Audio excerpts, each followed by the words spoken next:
आपदामपहर्तारं दातारं सर्वसंपदां लोकाभिरामं श्रीरामं भूयो भूयो नमाम्यहम्।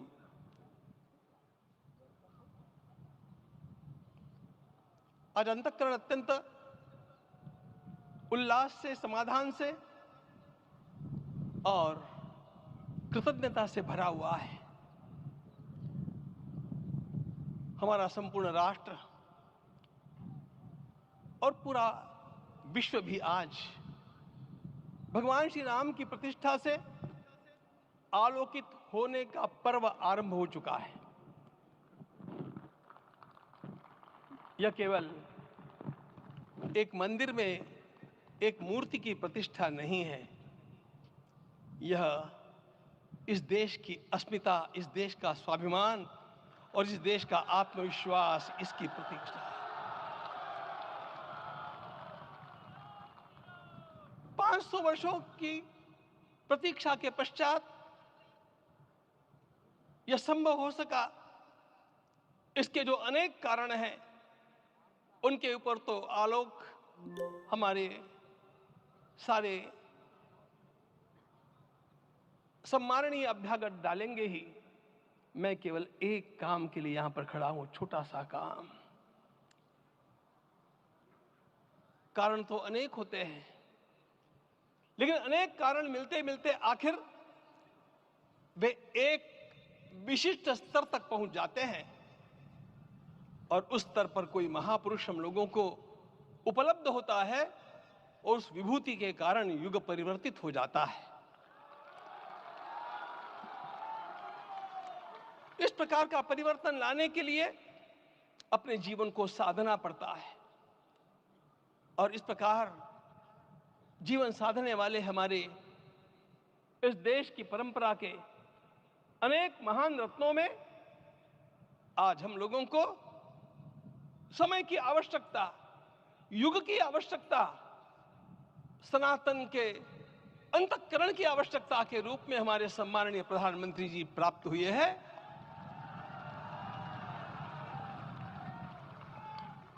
यह केवल इस देश का नहीं, यह संपूर्ण विश्व का सौभाग्य है कि आज एक ऐसा राजदर्शी हम लोगों को प्राप्त हुआ।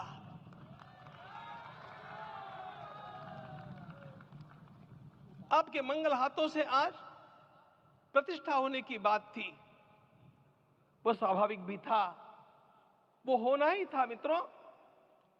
लेकिन मुझे इस बात का आश्चर्य हुआ जब मुझे लगभग 20 दिन पूर्व समाचार मिले कि माननीय प्रधानमंत्री जी को इस प्रतिष्ठा के लिए स्वयं अपने लिए क्या क्या अनुष्ठान करके सिद्ध करना चाहिए, स्वयं को उसकी नियमावली आप लिख करके भेजें।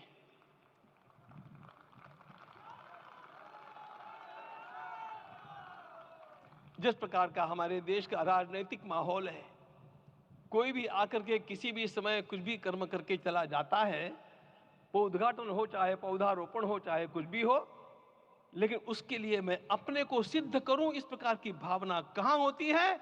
यदि किसी ने पूछा तो मैं कहूंगा कि यहां होती है। भगवान श्री राम की प्रतिष्ठा करनी है। भारतीय जीवनादर्शों के सर्वोच्च आदर्श भगवान श्री राम है और इन समस्त जीवनादर्शों की प्रतिष्ठा करने के समान ही यहां की प्रतिष्ठा रही है। इसलिए एक महान विभूति को ऐसे लगा कि मैं अपने को भी साधूं।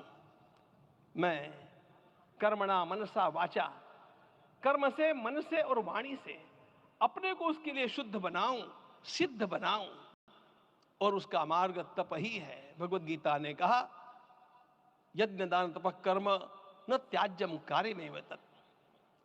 तप से ही विशेष परिशुद्धि होती है। आज मुझे आपको बतलाने समय अंतःकरण गदगद होने की अनुभूति हो रही है।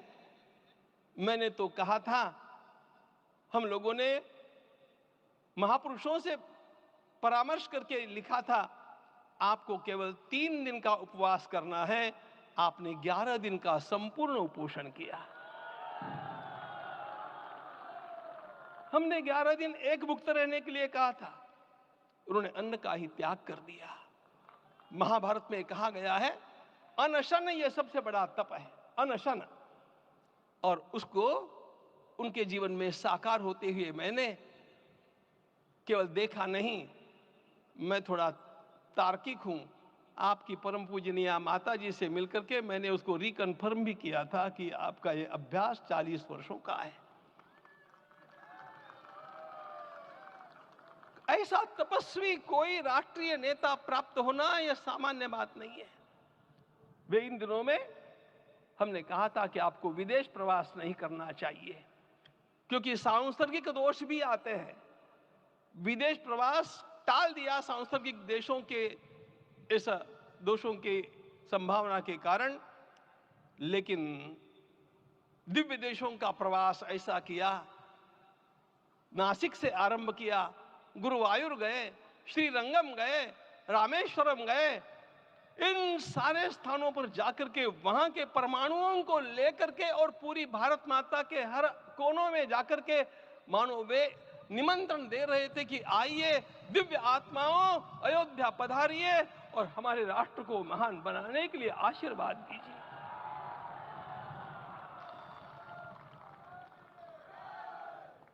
हमने केवल कहा था 3 दिनों तक आपको भूमि शयन करना चाहिए।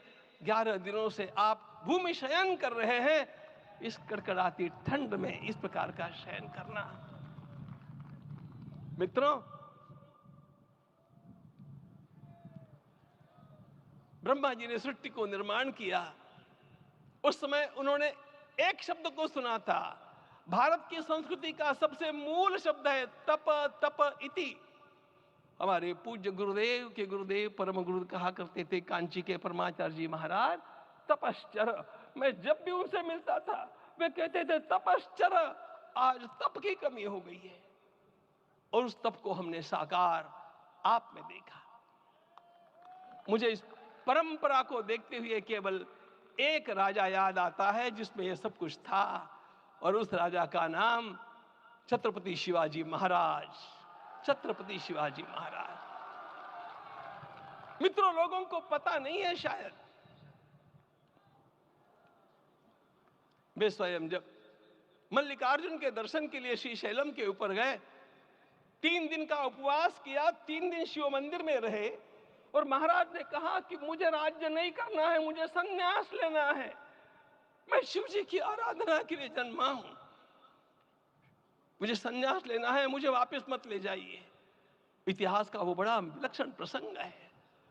उस प्रसंग में उनके सारे ज्येष्ठ मंत्रियों ने उनको समझाया और लौटा करके लाया कि यह भी आपका कार्य भगवत सेवा ही है। आज हम लोगों को उसी प्रकार के एक महापुरुष ऐसे प्राप्त हुए हैं जिसको भगवती जगदम्बा ने स्वयं हिमालय से लौटा करके भेज दिया कि जाओ भारत माता की सेवा करो। तुम्हें भारत माता की सेवा करनी है। मैं अपने को कभी श्रद्धा रखने के बारे में भावुक नहीं पाता हूं, लेकिन कुछ स्थान ऐसे होते हैं जहां पर आदर के साथ अपना मस्तक अपने आप झुक जाता है। ऐसा एक स्थान हम लोगों को उच्च पदस्थ इस राजर्षि ने जब दिखाया तो मुझे छत्रपति शिवाजी महाराज के गुरु समर्थ रामदास स्वामी महाराज की याद आ गई। उन्होंने शिवाजी का वर्णन किया, निश्चयाचा महामेरु, निश्चयाचा महामेरु, बहुत जनासी आधारू, अखंड स्थितिता निर्धारू, श्रीमंत योगी, श्रीमंत योगी, श्रीमंत योगी। हम लोगों को आज एक श्रीमंत योगी प्राप्त हुआ। आज मैं यहां पर केवल इसलिए खड़ा हूं कि इतने तपस्या के पश्चात इन सारे महात्माओं की अनुमति लेकर के और उनके आशीर्वाद लेकर के उनका यह तप पूर्ण करने के लिए, उसकी सांगता के लिए उनको चरणामृत दिया जा रहा है। आप सबकी सहमति हो तो आप सब लोग ओंकार का घोष करके मुझे सहमति दें।